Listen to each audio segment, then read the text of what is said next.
Hello friends. सर्वप्रथम सर्वांना धन्यवाद की तुम्ही व्हिडिओला खूप लाईक केलेला आहे, शेअर केलेला आहे आणि सबस्क्राईब सुद्धा केलेला आहे. खूप आनंद वाटतो की आपण असं काहीतरी करतोय की आवडतंय सर्वांना. त्यासाठी सर्वांचं खरंच मनापासून धन्यवाद. तर आज आहे मॅनिफेस्टेशनच्या साठी काही गोष्टी सांगणार आहेत. तर माझी एक नव्याने ओळख तुम्हाला करून देते.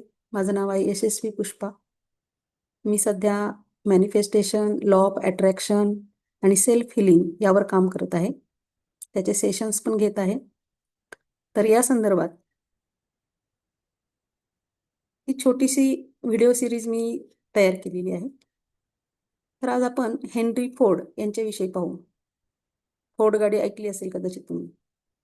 तर हेनरी फोर्ड हे यांची कंपनी पण आहे मोठी, कदाचित तुम्ही ऐकली असेल ती पण. तर हेनरी फोर्ड यांचं एक स्वप्न होतं की आपल्याला अशी गाडी बनवायची आहे की जी सर्वसामान्यांना सुद्धा परवडेल. त्यांनी ते स्वप्न पाहिलं, ते जगलं, वारंवार ते म्हणत राहिलं.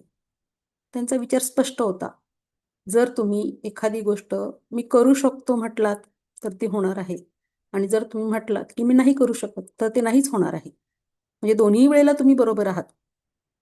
मी करू शकतो म्हटलात तरीही ते काम तुमच्याकडून होणार आहे, आणि जर तुम्ही म्हटलात हे मी नाही करू शकत तर तुम्ही ते नाही करू शकत.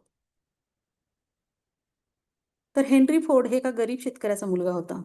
लहानपणापासूनच त्याला मशीन आणि यंत्र याचं फार वेड होतं. ज्या वयात लहान मुलं खेळायची त्या वयात हा तासनतास घड्याळ किंवा काय जे काही यंत्र दिसेल, खेळणी दिसेल, ते उघडून बघायचं. त्यातलं आतलं मेकॅनिझम काय आहे, ते यंत्र काय आहे, ते सगळं तो उघडून बघत राहायचा. त्यामुळं बाकीची मुलं त्याला जरा वेड्यात काढायची की हा काय करतो हे सगळं, किंवा मोठी माणसं पण त्याला जरा विचित्रपणेच बघायची. तो काळ असा नव्हता जसं आज आज आज आपण आपल्या मुलांना मोटिवेट करतो की चला हां तू हे करतो, तुझी ही आवड आहे का, चला आपण अजून त्याला त्या त्या रिलेटेड अजून गोष्टी त्याला पुरवत राहतो. तो काळ तसा नव्हता. मात्र त्यावेळेस मुलांनी किंवा सगळ्यांनीच त्याला असं ठरवलं ह्या मुलाचं काही होणार नाही, हा काय करणार आहे पुढे, हे असलं काहीतरी चाळे करत राहतोय.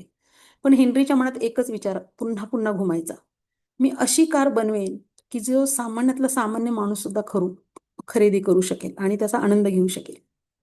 आणि ही विचार, ही भावना, यालाच म्हणतात मॅनिफेस्ट. हे मॅनिफेस्टेशनचं सीडिंग लहानपणापासून त्याच्या मनात होतं. हे बीज होती त्याच्या विचाराची. त्या कार तयार होणाऱ्या बाबींचं बीज होतं ते. पहा, प्रत्येक गोष्ट ही पहिली तुमच्या डोक्यात बनते. अगदी इमारतीचं स्ट्रक्चर, एवढ्या मोठ्या मोठ्या बिल्डिंग तयार होतात, त्याचं डिझाईन सुद्धा पहिल्यांदा कुठे बनतं? माणसाच्या मनात.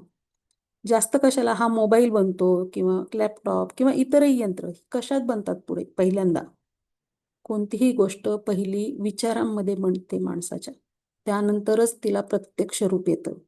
हे लॉजिक पहिलं समजून घ्या.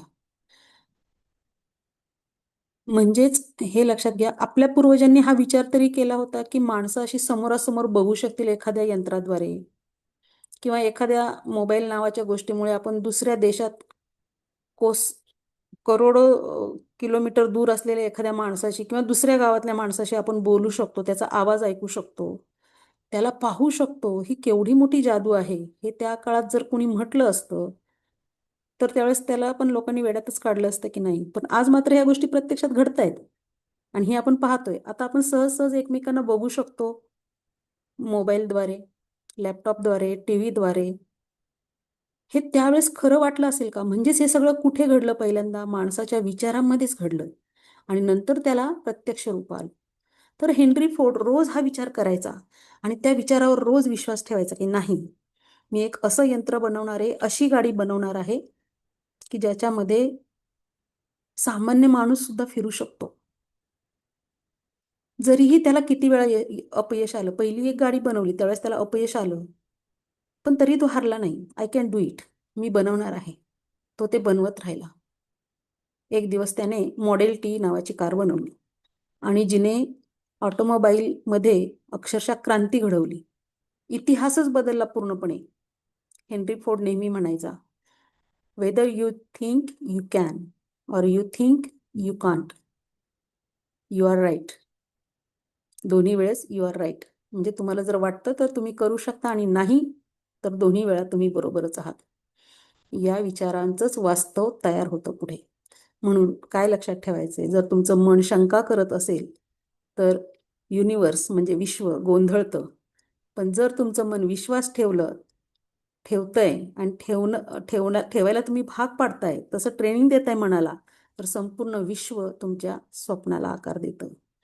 थोडक्यात काय, मॅनिफेस्ट करा आणि हवं ते आयुष्य, हवं त्या गोष्टी मिळवण्यासाठी सज्ज व्हा. थँक्यू.